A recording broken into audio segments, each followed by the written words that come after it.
நிர்வாகமே தஞ்சை மாவட்டம் பட்டுக்கோட்டை வருவாய் வட்டத்தில்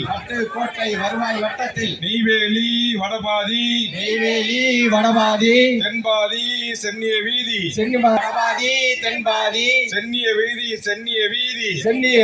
சென்னிய விடுதி ஆகிய வருவாய் கிராமங்களில் உள்ள விவசாய நிலங்களுக்கு கல்லணை கால்வாய் வரை இதுவரை நீரில்லை விவசாயம் செய்ய நீரில்லை கால்நடைகளுக்கு நீரில்லை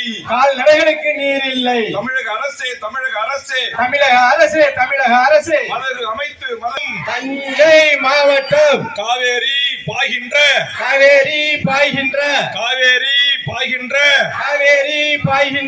மாவட்டத்தில் ஒரு பகுதி மக்களுக்கான விவசாயத்திற்கும் நீரில்லை குடிநீருக்கும் நீரில்லை அரசே மாவட்ட நிர்வாகமே நியாயம் தானா நீரை கொடு விவசாயிகளுக்கு எங்களுக்கு தர மறுப்பது நியாயம் தானா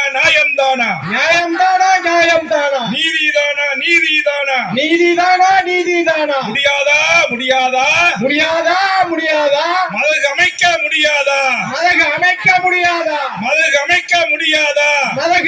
முடியாதா வாய்க்காய் வரப்புகளில் வழியே நீரைத்தானே கேட்கிறோம்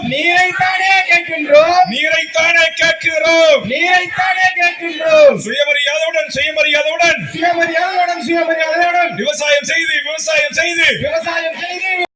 பல பகுதிகளை ஆக்குகிறான். ஆனால் இங்கே ஜெரவன்குமார் அவர்கள் குறிப்பிட்டது போல் இன்றைக்கு யானை கட்டி போரடித்த எங்கள் இனம் 35 லட்சம் ஹெக்டேர் விவசாயம் செய்த எங்கள் இனம் வெறும் 2150 ஏக்கருக்கு நீர் கேட்கிறான், குடிக்க தண்ணி கேட்கிறான், கால்நடைகளுக்கு தண்ணி கேட்கிறான். இத்தனை ஆண்டுகால சுதந்திர இந்தியாவில், 100 ஆண்டுகால சுதந்திர இந்தியாவில் எந்த ஒரு அரசும், எந்த ஒரு அரசியல்வாதியும், எந்த ஒரு ஆட்சியாளனும், அது திமுகவாக இருக்கட்டும், காங்கிரஸாக இருக்கட்டும், காமராஜருக்கு இதுக்கு பொறுப்பு இருக்கு. 1930லயே அப்ப ஸ்கீம் போட்டான் வெள்ளக்காரன். அதற்கு பிறகு தமிழ்நாடு முழுவதும் அணைகளை கட்டி, தமிழ்நாடு முழுவதும் நீர்ப்பாசனத்துறையில் மறுமலர்ச்சி உருவாக்கிய எங்கள் பச்சை தமிழன் காமராஜர் ஆட்சி காலத்திலும் எங்களுக்கு விடிவு இல்லை. நாங்க புரட்சி தலைவர் எம்ஜிஆர் என்று புகழ்ந்து உச்சி முகந்து ஓட்டு போட்டு முதலமைச்சராக்கின எங்க எம்ஜிஆர் காலத்தில் எங்களுக்கு விடிவில்லை. அடி வயிற்றிலிருந்து எங்கள் தஞ்சை டெல்டா மாவட்டத்தின் திருவாரூர் தேர்வுக்கு சொந்தமான எங்கள் முத்தமிழ் அறிஞர், தமிழின வித்தகர் தலைவர் கலைஞர் ஆட்சியிலும் எங்களுக்கு வழி இல்லை. நானும் பச்சை தமிழன் தான், நானும் பச்சை விவசாயி தான், நானும் பச்சை துண்டை போடுவேன் என்று ஆட்சி ஆண்ட எங்கள் எடப்பாடி கிட்டையும் எங்களுக்கு தீர்வு கிடையாது. நானும் பச்சை தமிழன் தான் என்ற எங்க ஓபிஎஸ் ஆண்ட போதும் இல்லை. காவேரி தாயே என்று உங்களை அகமகிழ்ந்து பட்டம் சூட்டி மகிழ்ந்தோமே மறைந்த அம்மையார் ஜெயலலிதா அவர்களே, உங்கள் காலத்தில் எங்கள் மக்களுக்கு நீதி இல்லை. ஆனால் இப்போது கேட்கிறேன், தஞ்சை ஒருங்கிணைந்த தஞ்சை மாவட்டத்தின் சொந்தக்காரர் முத்துவேல், கருணாநிதி, ஸ்டாலின் ஆகிய டெல்டா மாவட்டத்தின் சொந்தக்காரரே, உங்கள் காலத்திலாவது இந்த மக்களுக்கான இந்த நீரை நீங்கள் திறந்து இதற்கான வழிவகைகளை காண முடியுமா முடியாதா? இதான் என்னுடைய கேள்வி. செய்யுங்க. இதுக்கு உங்களுக்கு பொறுப்பு இருக்கு. இந்த நாட்டில் இருந்த காமராஜர் தொடங்கி எந்த முதலமைச்சர்களும் செய்யாததை இப்பகுதியிலே வாழ்கின்ற பல்லாயிரக்கணக்கான மக்களின் கோரிக்கைகளை, விளிம்பிலே உழைக்கின்ற விவசாய குடிமக்களின், ஆதி குடிமக்களின் கோரிக்கைகளை நிறைவேற்றி தர வேண்டும் தமிழக முதலமைச்சர் அவர்களே. அதற்காகத்தான் வருகின்றிருக்கிறேன். இந்த போராட்டத்தின் வாயிலாக மாவட்ட ஆட்சித்தலைவர்களும், பொதுப்பணித்துறை, நீர்ப்பாசனத்துறை அதிகாரி அவர்களும் விரைவாக இதுக்கு என்னையா மிஞ்சி செலவாகும்? ஒரு 100 கோடி ஆகுமா? ஆகட்டும். இல்ல ஒரு 50 கோடி ஆகுமா? எவ்வளவு ஆக போகுது சொல்லுங்க. 2150 ஏக்கருக்கு விவசாயத்துக்கு நீரை திறக்க விடுறதுக்கு எவ்வளவு ஆக போகுது? எதற்காக மறுக்கிறீங்க? ஏன் இந்த விவசாய மக்களுக்கு நீரை தர மறுக்கிறீங்க? எவ்வளவு பெரிய அநியாயம், அக்கிரமம், அட்டுழியம்! இதை சகித்துக் கொள்ள முடியாது. ஆதலால் எனதருமை உறவுகளே, எனதருமை தாய்மார்களே, நடிகனை பார்க்கறதற்கு 12 மணி நேரம் காத்து கிடந்து அவர் 10 மணி நேரம் காலதாமதமாக வந்து 41 உயிர் அங்கு செத்து மடிந்திருக்கிறது. வேகாத வெயிலில் சென்று சினிமா நடிகரை பார்ப்பதற்கு பிஞ்சி குழந்தை, ஒரு வயசு குழந்தைய பறி கொடுக்குறீங்க. கர்ப்பிணி தாய் செத்து மடிகிறீங்க. வயதானவங்க விஜயை பார்க்க போய் ஆணு வாயை போட்டு நின்று உங்க மேல ஏறி நிற்கிறான். கர்ப்பிணி தாய் மேல ஏறி நிற்கிறான். பச்சை குழந்தை மேல ஏறி நிற்கிறான். 41 உயிர் போயிடுச்சு. வந்த நடிகன் வேனில் ஏறி டாட்டா காட்டிட்டு விமானத்தை பிடிச்சி வீட்டுக்கு போயிட்டாரு. அந்த மக்களுக்கும் இடையிலும் அந்த இளைஞர்களுக்கு மத்தியிலும் அப்படி விஜய் விஜய் விஜய் நடிகன் நடிகன் என்று ஆர்ப்பரித்து எழுந்த தாய்மார்களுக்கு மத்தியிலும் இந்த தஞ்சை தரணியில் பட்டுக்கோட்டை பகுதியில் உங்களுக்கான வாழ்வுரிமை போராட்ட களத்திற்கு வந்த என் தாய்மார்களே, வேர்வை சொட்ட சொட்ட தாகம் எடுக்க எடுக்க நின்று கைத்தட்டி முழக்கமிட்டு உங்களுக்கான உரிமை போராட்டத்தில் பங்கெடுக்கிற என் வீர வேலு நாச்சியாரின் வாரிசுகளே, எங்கள் அம்மா குயிலி அவர்களின் வாய் தோன்றல்களே, உங்களை நான் வாழ்த்துகிறேன். இங்க கூட என்ன ஒரு 25 இளைஞர்கள் நான் விடுதிலிருந்து கீழே இறங்கி வந்த தஞ்சை மாவட்டம் பட்டுக்கோட்டை வட்டம் நெய்வேலி, தென்பாதி உள்ளிட்ட வடபாதி உள்ளிட்ட 3 வருவாய் கிராமங்களுக்கு உட்பட்ட 2150 ஏக்கர் விவசாய நிலங்கள் விவசாயம் செய்வதற்கு லாய்க்கற்ற நிலமாக அரசின் மெத்தன போக்கால் நீர்ப்பாசனத்துறை அதிகாரிகளின் நடவடிக்கை இன்மையின் காரணமாக, மாவட்ட நிர்வாகத்தின் நடவடிக்கையின்மையின் காரணமாக இன்றைக்கு கள்ளி செடிகளும் இன்றைக்கு முள் செடிகளும் வளர்ந்து நிற்கிற ஒரு பகுதியாக இருக்கிறது. இந்த பகுதியில் பக்கத்தில் பாய்ந்தோடுகின்ற காவேரியிலிருந்து பிரிந்து சிறு சிறு வாய்க்காலின் வழியாக பல்லாயிரம் ஏக்கர் விவசாயம் நடைபெற்று வருகிறது. ஆனால் இந்த பகுதி மக்களுக்கு 1930க்கு பிறகு முறையாக கண்மாய் அமைத்து மதகுகள் அமைத்து இந்த மக்களுக்கு கிடைக்க வேண்டிய நியாயமான விவசாய நீரை தமிழ்நாட்டை ஆண்ட எந்த முதலமைச்சர் காலத்திலும் நிறைவேற்றப்படவில்லை. ஆதலால் இப்பகுதி மக்கள் தொடர்ந்து விவசாயிகள் இதற்காக போராடி வருகிறார்கள். மாவட்ட ஆட்சித்தலைவரிடத்தில் மனுநீதி, விவசாயிகள் குறைகேட்பிலே மனு கொடுப்பது, இப்பகுதிக்கு வருகை தருகின்ற அமைச்சர் பெருமக்களை சந்தித்து சட்டமன்ற நாடாளுமன்ற உறுப்பினர்களை மனு கொடுப்பது என்று தொடர் வாடிக்கையாக இருந்தது. ஆனால் இதுவரையில் இவர்களுக்கு தீர்வு கிடைக்கவில்லை. ஆதலால் இப்பகுதியுடைய மண்ணின் மைந்தராக அருமை சகோதரர் நம்முடைய சசி அவர்களும், எங்கள் ஒருங்கிணைந்த தஞ்சை மாவட்டத்துடைய பொறுப்பாளர் பாபு அவர்களும் இந்த போராட்டத்திற்கு என்னை அழைத்து வந்து இந்த ஒரு கவன ஈர்ப்பு ஒரு போராட்டத்தை நாங்கள் தமிழக வாழ்வுரிமை கட்சியின் சார்பாக நடத்தியிருக்கிறோம். எங்களுடைய கோரிக்கை, இந்த 3 வருவாய் கிராமங்களுக்கும் உள்ளடங்கிய இந்த 2150 ஏக்கரில் முப்போகம் விவசாயம் செய்கின்ற வகையில் மதகுகள் அமைத்து, அங்கு கால்வாய்கள் அமைத்து, அங்கு சீரான விவசாயத்திற்கு தண்ணீரை உடனடியாக தமிழக அரசும் நீர்ப்பாசனத்துறையும் மாவட்ட நிர்வாகம் செய்து தர வேண்டும் என்கிற கோரிக்கை முன்வைத்திருக்கிறேன். இதற்கு உடனடியாக மதிப்பீடு தயாரிப்புதல், இந்த பணியை நடைமுறைப்படுத்துவதற்கான சாத்திய கூறுகளையும் மாவட்ட ஆட்சித்தலைவரும் நீர்ப்பாசனத்துறை அதிகாரிகளும் மேற்கொள்ள வேண்டும். இந்த பொருளை குறித்து வருகின்ற அக்டோபர் 14ஆம் தேதி கூட இருக்கிற சட்டமன்ற கூட்டத்தொடரில் சம்பந்தப்பட்ட மாண்புமிகு தமிழ்நாடு முதலமைச்சருக்கும் மாண்புமிகு நீர்ப்பாசனத்துறையுடைய அமைச்சருக்கும் கவன ஈர்ப்பாக கடிதம் ஏற்கனவே இந்த செய்தி வந்த உடனேயே அடித்து நான் சட்டப்பேரவை செயலகத்துக்கு தந்திருக்கிறேன். கண்டிப்பாக இதை குறித்து அரசு விவாதித்து இதற்கான ஒரு அறிவிப்பினை மாண்புமிகு முதலமைச்சர் ஒரு திட்ட நிதி ஒதுக்குடன் கூடிய ஒரு அறிவிப்பினை வெளியிட வேண்டும் என்ற வேண்டுகோளையும் இந்த போராட்டத்தினூடாக நான் முன்வைக்கிறேன். இது சம்பந்தமாக முதலமைச்சர் சட்டமன்றம் நடக்கும்போது கண்டிப்பாக அவருக்கு தனிப்பட்ட முறையிலையும் கடிதம் கொடுக்குறேன். கவன ஈர்ப்பு நம்ம 15 நாள் சட்டமன்றம் அறிவித்து 15 நாளைக்கு முன்னாடி கொடுக்கலாம். அதை நான் கொடுத்து விட்டு தான் இங்கே வந்திருக்கிறேன். விஜய் அப்படி போட்டுட்டு அடுத்த நிமிஷமே அதை எதிர்கொள்வதற்கு, அதால் வருகின்ற பக்க விளைவுகளை பிரச்சனைகளை எதிர்கொள்வதற்கு திராணியற்று அடுத்த சில நிமிடங்களில் அந்த பதிவை நீக்கியிருக்கிறார். இதுதான் இவர்களுடைய வீரம். திரையில் பேசுவது போலவும் மேடையில் பேசிக் கொண்டிருக்கிறார்கள், ட்விட்டர் பக்கங்களில் பேசிக் கொண்டிருக்கிறார்கள். அதனுடைய பின் விளைவுகளை அறியாத ஒரு ரசிக மனப்பான்மையோடு தான் அங்கு அனைவரும் இருக்கிறார்கள் என்பதற்கு இதுவே ஒரு எடுத்துக்காட்டு, ஒரு உதாரணம்.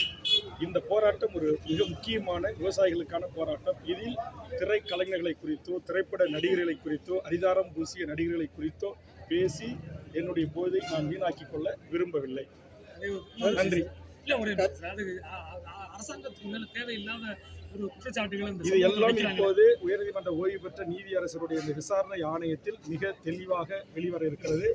தமிழ்நாட்டினுடைய மூத்த பத்திரிகையாளர்கள் என்று நடுநிலையோடு பேசக்கூடிய அனைவரும் இது விஜய் அவர்களுடைய வருகை காலதாமதம் 7 மணி நேரம் காத்திருந்தாலும் அளவுக்கு மீறிய ஒரே கூட்டம் ஒரே இடத்தில் திரண்டதாலும் தண்ணீர் இல்லாமல் நாவறண்டு மயக்கமுற்று விழுந்த குழந்தைகள், முதியோர்கள், கர்ப்பிணிகள் மீது ஏறி நின்று விஜயனுடைய ரசிகர்கள் புகைப்படம் எடுத்தது, வீடியோ எடுத்தது, விஜயை பார்க்க வேண்டும் என்று முண்டி அடித்தனுடைய விளைவாகத்தான் இந்த உயிர் இறந்திருக்கிறது. அவர்களை காப்பாற்ற வந்த ஆம்புலன்ஸ் ஓட்டுநர்களை தாக்கியிருக்கிறார்கள், கண்ணாடி அடித்து நொறுக்கியிருக்கிறார்கள். ஆக ஒரு ஒழுங்கற்ற, ஒரு தலைமை பண்பு இல்லாமல், ஒரு கட்டுப்பாடற்ற ஒரு ரசிகர் கூட்டமாகவே விஜய் தனது கூட்டத்தை வைத்திருக்கிறார். அவர்கள் முதலில் தன்னுடைய ரசிகர்களை அரசியல்படுத்த வேண்டும். அதற்கு பிறகு அவர்கள் மக்களை சந்திப்பது நல்லது. இவ்வளவு பெரிய உயிரிழப்புக்கும் பிறகும் தமிழக அரசோ நீதிமன்றங்களோ இது போன்ற கட்டுப்பாடற்ற, ஒழுக்கமற்ற மின்சார கம்பியில் ஏறி தொங்குறாங்க, டிரான்ஸ்ஃபார்ம் மேலே ஏறி நிற்கிறாங்க, ஸ்பீக்கர் வச்சுருக்காங்க அது மேலே ஏறி நிற்கிறாங்க, வீடு மேலே ஏறி குதிரை ஓடு மேலே குதிக்கிறாங்க, மொட்டை மாடியில் ஏறி நிற்கிறாங்க, வீட்டுக்காரங்க தட்டி கேட்டால் வீட்டுக்காரங்களை மிரட்டுறாங்க. அங்கே பாதிக்கப்பட்ட பெண்கள் உங்களை அனைத்து தொலைக்காட்சியில் பேட்டி கொடுக்கும்போது பெரும்பான்மையானவர்கள் குடிச்சு விட்டு தான் இருந்தாங்க. குடிக்கு அடிமையாக இல்லாத ஒரு சில இளைஞர்கள் தான் எங்களை காப்பாற்றினாங்க அப்படின்னு சொல்கிறாங்க. இதனால ஒரு கட்டுப்பாடற்ற, ஒழுங்கற்ற ஒரு கூட்டத்தை வைத்துக்கொண்டு திரு விஜய் அவர்களால் அரசியலில் எதையும் சாதிக்க முடியாது.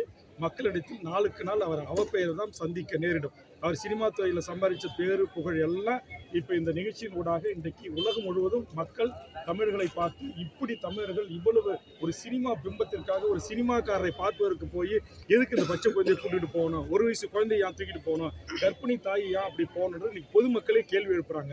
இதையெல்லாம் பொதுமக்கள் தான் சிந்திச்சு பார்க்கணும். இது வெறும் நம்ம விஜயை மட்டும் குற்றம் சொல்லிவிட்டோ, விஜய் பத்திரிகையாளர்களையோ அல்லது ஆம்புலன்ஸு குறை சொல்லிவிட்டு சிலர் தப்பிக்க பார்க்கிறார்கள். அது ஏற்புடையது அல்ல. தமிழக மக்களாகிய நாம், இந்தியாவில் எத்தனையோ நடிகர்கள் இருக்காங்க, அவர்கள்லாம் போய் எங்கேயும் இப்படி மிதிப்பட்டு சாவலை. உலகத்தில் எத்தனையோ புகழ்பெற்ற நடிகர்கள் இருக்காங்க, அவர்கள் அன்றாட அலுவலுக்கு போகிறாங்க, நடிக்க போகிறாங்க, பொது நிகழ்ச்சியில் கலந்துக்கிறாங்க. அவர்களை பார்க்க யாரும் இதுமாரி மிதிப்பட்டு 40 பேர் செத்ததாக வரலாறே இல்லை.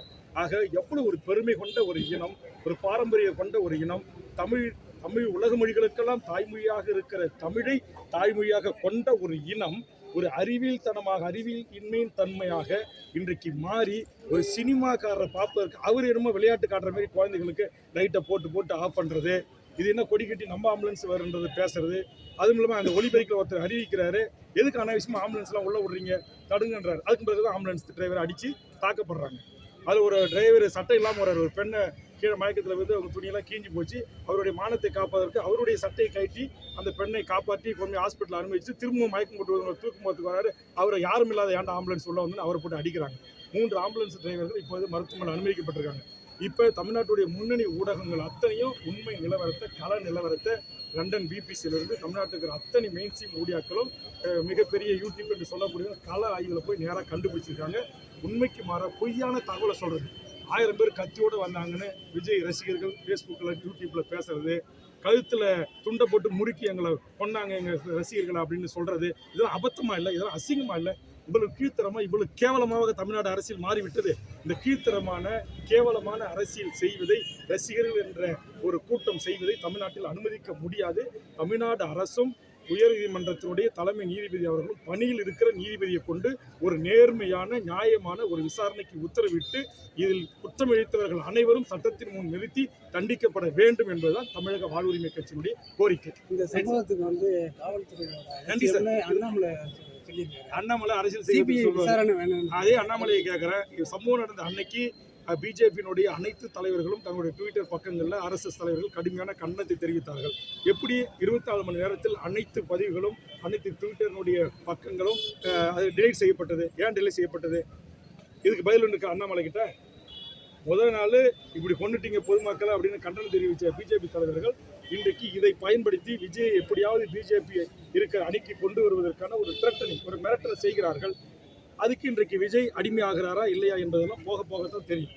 ஆனால் என்னை பொறுத்தவரையில் இதில் ஒன்றிய அரசினுடைய விஜய் அவர்கள் கட்சி ஆரம்பத்திலிருந்து அவருக்கு தமிழ்நாட்டில் எந்த மூலையில் வேண்டுமானாலும் அவருடைய விமானம் இறங்கி ஏறலாம் என்ற அனுமதி அளித்ததிலிருந்து எத்தனையோ தொழிலதிபர்கள், எத்தனையோ பெரிய தலைவர்கள் தங்களுக்கான பாதுகாப்பை கேட்டு மனு கொடுத்து ஆண்டு கணக்கில் காத்திருக்கின்ற போது விஜய் அவர்களுக்கு ஒய்பிரிவு பாதுகாப்பு அளித்ததிலிருந்து விமான நிலையங்களில் பிரதமர், துணை பிரதமர், ஜனாதிபதி, துணை ஜனாதிபதி, முதலமைச்சர் செல்கின்ற வழியை திறந்து அவர் பிரத்யேகமாக அவருக்கு வழங்குவதிலிருந்து அவரை பாரதிய ஜனதா பின்பக்கத்திலிருந்து இயக்குகிறது என்பது வெட்ட வெளிச்சமாக ஆகியிருக்கிறது.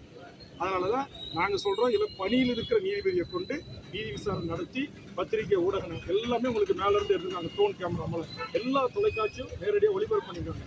எங்கேயாச்சும் ஒரு தொலைக்காட்சியில் விஜய் மீதோ இல்லை ரசிகர் மீதோ ஒரே ஒரு கல் விழுந்ததுக்கான ஆதாரம் இருக்கா? ஒரு செருப்பு விழுந்துச்சுன்னு சொன்னாங்க. அந்த செருப்பு மயக்கம் போட்டு விழுந்து செத்து கிடக்குறாங்க. விஜய் பேசிக்கிட்டே இருக்காரு. அந்த ஆத்திரத்தில் விஜயனுடைய ரசிகர்கள் வீசிய செருப்பு அப்படின்னு இன்னைக்கு பல யூடியூப் சேனல்கள் அதை ரவுண்ட் சூழ்ச்சி காட்டுறாங்க. அந்த ஆத்திரத்தின் வெளிப்பாடு விஜயனுடைய கவனத்தை ஈர்க்கிறது. இங்கே பாருங்க, மயக்கம் போட்டு குழந்தை வந்துச்சு, மயக்கம் போட்டு செத்து கிடக்குறாங்க, அவங்க மேலே ரசிகர்கள் ஏறி நின்று உங்களை பார்க்கறதுக்கு முயற்சிக்கிறாங்கன்னு சொல்லி விஜயனுடைய கவனத்தை ஈர்ப்பதற்காக விஜய்க்கு வந்த கூட்டத்தில் வந்த ஒருவர் தான் அந்த செருப்பை வீசியிருக்கார். அது 4 பக்கமும் ட்ரோன் கேமரா இருக்கு. விஜயனுடைய வண்டியில் எல்லா இடத்துலையும் சிசிடிவி பொருத்தப்பட்டிருக்கு. அதை நீங்கள் ஜூம் பண்ணி எடுத்து பார்த்து அந்த செருப்பு வீசியவர் ரசிகரா பொதுமக்களாக எந்த கட்சிக்காரன்னு ஆதாரப்பூர்வமாக வெளியிடுங்க. அவர் மீது கடுமையான சட்டத்தின் கீழ் அரசு நடவடிக்கை எடுக்கட்டும், நாங்கள் வரவேற்கிறோம். அதை விட்டுட்டு ஒரு கூட்ட நெரிசலில் உங்களை பார்க்க வந்த ஒரு என்ன சொல்லுவாங்க, ஒரு அதிக ஆர்வ கோளாறின் காரணமாக நாமக்கல்ல வந்த கூட்டத்தை அப்படியே 1000கணக்கான 2 வீலரில் வரோம். உங்கள் 2 வீலரில் சிக்கி விழுந்து காயம்பட்டு கிடக்குறான். அவனை கூட நிறுத்தி என்னன்னு கேட்கல. பின்னாடி ஒரு பக்கம் இடது பக்கம் ஒருத்தர் அதே மாதிரி 2 வீலரில் வந்து விழுந்து அவனை ஏறி மிதிக்கிறாங்க. அவனை விஜய் வண்டி நிறுத்தி காப்பாற்றுறதுக்கு முன் வரல. இவர் உடனே விமானத்தை பிடிச்சி பாதுகாப்பாக 40 நிமிஷத்தில் சென்னைக்கு போய் இறங்கிட்டாரு. ஆனால் இந்த மக்கள் இங்கே உணவு இல்லாமல் தண்ணி இல்லாமல் மயக்கத்திலிருந்து அவர் தெளிவிப்பதற்கான நடவடிக்கைகளை இறங்குவதற்கு விஜயனுடைய 2ஆம் கட்ட தலைவர்கள் யார் களத்துக்கு வந்தா சொல்லுங்க? அத்தனை தலைவர்கள் அங்கே இருந்தாங்களையா? எங்கே போனாங்க? அப்போ ஒரு அரசியல் கட்சியாக இருந்தால் இதே அதிமுகவோ, திமுகவோ, காங்கிரஸோ, பிஜேபியோ, கம்யூனிஸ்டுகளோ, விடுதலை சிறுத்தைகளோ, நாம் தமிழரோ, பாட்டாளி மக்கள் கட்சியோ, தமிழக வாழ்வுரிமை கட்சியோ, இன்னும் தமிழ்நாட்டில் இருக்க பிற அரசியல் கட்சிகளோ தன்னுடைய தொண்டர்களை அனுப்பி, மாவட்ட மாநில நிர்வாகிகளை அனுப்பி அதை முறைப்படுத்தி அதை ஒழுங்குபடுத்திருப்பாங்க. அங்கே 2 ஜென்ரேட்டர் படுத்திருக்காங்க. அங்கே மின்சாரம் வருது. அந்த மின்சாரத்தை கதவை உடச்சி நீங்களாம் லைவாக காட்டிருக்கீங்க. அங்கே உடச்சிட்டு பெரும் கூட்டம் உள்ளே போகுது. அப்போ அங்கே மின்சாரத்தை அடிப்பட்டு எண்ணிக்கை அதிகமாகுங்கிறதால உடனே என்ன சொல்கிறாங்க, மின்சார வாரியத்துக்கு காவல்துறை தகவல் சொல்கிறாங்க. காவல்துறை கொஞ்ச நேரம் மின்சாரத்தை நிறுத்துங்க அப்படின்றாங்க. அதுக்கு பிறகு காவல்துறை துறையோடு அங்கே இருந்த இளைஞர்களை அப்புறப்படுத்தின பிறகு ஒரு 10-15 நிமிடத்தில் அது விஜய் வருவதற்கு முன்னாடி மின்சாரம் நிறுத்திட்டு இப்போ மின்சாரம் விடப்படுது. இதெல்லாம் ஆவணமாக இருக்குது, சாட்சியாக இருக்குது. அதோட சீஃப் இன்ஜினியர் பேட்டி கொடுத்துருக்காங்க. அங்கே 500 போலீஸ் பாதுகாப்பு போடப்பட்டதை ஏடிஜிபி எல்என் டேவிட்சன் ஆதிவாசன் அவர்கள் உறுதி செஞ்சிருக்காங்க. ஆக 500 போலீஸ் உங்களுக்கு பாதுகாப்பு கொடுக்கப்பட்டிருக்கு. அங்கே டிஎஸ்பி மக்கள் கட்டுக்கடங்காத கூட்டம் இருக்குது. இதில் நடு சென்டரில் ஒரு எல் போட்டால் கீழே இடத்துக்கு இடம் இல்லை. இதில் நடுவில் இந்த வண்டி போச்சுன்னா 2 பக்கமும் தள்ளுமுள்ளாகவும் மக்கள் மயக்கம் போட்டு விழுவாங்கன்னு டிஎஸ்பி போய் தடுக்கிறாரு. அப்போ டிஎஸ்பி உதாசனப்படுத்திட்டு டிஎஸ்பியை நெட்டி தள்ளிட்டு உங்கள் நிர்வாகிகள், மாவட்ட செயலாளர்கள் நீங்கள் இந்த பேருந்து உள்ளே கொண்டு வரீங்க. அவ்வளோ பெரிய மக்கள் வெள்ளத்தில். அப்போ அந்த பேருந்து அவ்வளோ பெரிய மக்கள் வெள்ளத்தில் வந்ததனுடைய விளைவு தான் 2 பக்கமும் தள்ளுமுள்ளாகி மக்கள் மயக்கம் போட்டு விழுறாங்க. விஜய் பேசிக்கிட்டு இருக்கும்போதே விழுறாங்க. விஜய் பேசிக்கிட்டு இருக்கும்போது இன்னைக்கு தொலைக்காட்சியில் காட்டிருக்காங்க, ஒருத்தர் இறந்து அப்படி தூக்கிட்டு ஓடுறாங்க ஆம்புலன்ஸுக்கு. அது காட்சிப்படுத்தப்பட்டிருக்கு. அதே மாதிரி கீழே விழுந்து கிடக்குறாங்க, அவங்க மேலே ஏறி நிற்கிறாங்க. அதையும் ஒரு தொலைக்காட்சி ஜூம் பண்ணி காட்டுறாங்க. அப்போ இதையெல்லாம் குறித்து விஜய் உடனே ரத்து செஞ்சுட்டு இறங்கி மக்களோட மக்களாக அவங்களை தூக்கி ஆம்புலன்ஸில் வச்சு ஆம்புலன்ஸ் வழி விடுங்க மைக்கில் அறிவிச்சு முதல் உதவி கொடுத்துருக்கணுமா இல்லையா? அதை விட்டுட்டு நீங்கள் இறங்கி உள்ளே போய் பாதுகாப்பாக உட்காந்துக்கிட்டு நீங்கள் தனியுமான ஏறி போயிட்டீங்க. என் தமிழ்நாட்டு தாய்மார்களின் உயிர், எங்களுடைய வச்ச 1.5 வயசு குழந்தைக்கு விஜய்னு யாருன்னு என்ன தெரியுமா? அரசியலுக்குன்னா என்னன்னு தெரியுமா? தமிழக வெற்றிக்காகனா என்னன்னு தெரியுமா? சொல்லுங்க. அந்த குழந்தையை கூட்டு வர்றது, கற்பிணி தாய்கள் வந்து செத்து போகிறது, இது மிகப்பெரிய ஒரு அறிவெளித்தனமான ஒரு நடவடிக்கை. என் தமிழ் சமூகம் தயவு செய்து எந்த சினிமாக்காரர்களுக்கும் ரசிகர் மன்றம் வைக்கிறது, பாலபிச்சை வைக்கிறது, கட்டவுட்டு வைக்கிறது, மண் சோறு சாப்பிடுவது, உடையை அவித்துட்டு வேப்பிலையை கட்டிக்கிட்டு அங்கே பிரச்சனை பண்ணுறது, மொட்டடிக்க போகிறது, அகல் குத்திக்கிறது, அவரால் தான் நான் நேற்று கூட அம்மா சொல்லுது, எனக்கு வந்து 36 வயசு வந்துட்டாரு, வெளியே வந்துட்டாரு, பாத்ரூம் போயிருக்காரு, பல் விளக்கிட்டு இருக்கிறாரு, குளிக்கிறாரு, வேனில் ஏறிட்டாரு, இப்போ திருச்சி நோக்கி போறாரு, விமானத்துக்கு ஏறிட்டாரு, இறங்கிட்டாரு. அப்படி என்று 24 மணி நேரமும் ஒரு சினிமாக்காரருக்கு மக்களுக்காக போராடுற போராளிகள் எண்ணற்ற தலைவர்கள் இந்த மண்ணில் இருக்காங்க.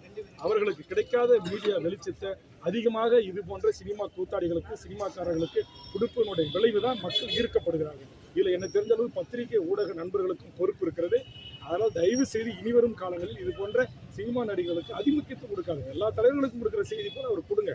அதை விட்டுட்டு 24 மணி நேரமும் லைவ், 24 மணி நேரமும் நேரடி ஒளிபரப்பின் ஊடாக ஒரு அதிகமான ஒரு பிம்பத்தை விஜயை நோக்கி கட்டி எழுப்பியனுடைய விளைவு தான் பாமர மக்கள் இன்றைக்கு இது போன்ற அநியாயமாக அக்கிரமமாக செத்து மடிந்திருக்கிறார். நிறைவாக ஒரு கொஸ்டின் சார், பாமக வந்து திமுக கூட்டணிக்கு வந்தால் உங்கள் கூட்டணி அதெல்லாம் கூட்டணி கூட்டு பொறியியல் அதெல்லாம் கொடுத்து அப்புறம் சொல்கிறேன். விவசாய போராட்டத்தில் வந்திருக்கேன்.